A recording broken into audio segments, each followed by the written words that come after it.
Hello everybody. Today is the anniversary of the date in 1912 when Robert Scott died on his way back from the South Pole to base camp. He, as you know, had failed to be the first to conquer the South Pole. Amundsen got there before him, and on the way back he and his three colleagues all died. And Scott wrote in his diary, which was discovered later, "Take heart, I die at peace with the world and with myself." I find that extraordinary. Here he had failed most dismally to achieve a major goal of his life. He had, more importantly really, he had failed in the responsibility as leader of the expedition to protect the lives of his colleagues. And he had left families at home who would be dependent on support and help from others. "For God's sake," he wrote, "help our people." And yet, in spite of these failures and worries, he died at peace. Where he got that peace from, I don't think his diaries really tell us. But certainly it might have been, had he known it, from his legacy, because the research being done on his expedition was always more important to him even than getting to the South Pole first.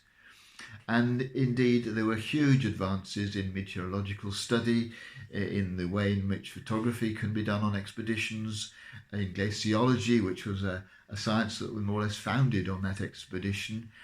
There were 40,000 specimens brought back, which produced 15 volumes of reports written by 50 different specialists. I mean, a huge amount of scientific discovery. His legacy was extraordinary.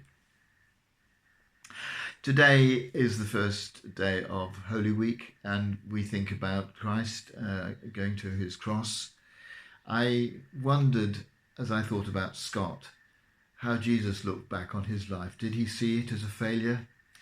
Did he see what he had achieved as something that was going to go to waste? Or was he able to find that ultimate trust in God that somehow it would be valued? We try to enter into his experience as we go through these days with him. But certainly for him, I'm sure he must have been concerned about his legacy. Were his disciples going to carry forward the truths that he had been trying to teach them and to proclaim to others? And I suspect that he must have had some doubt about that. But as it turned out, they did him proud.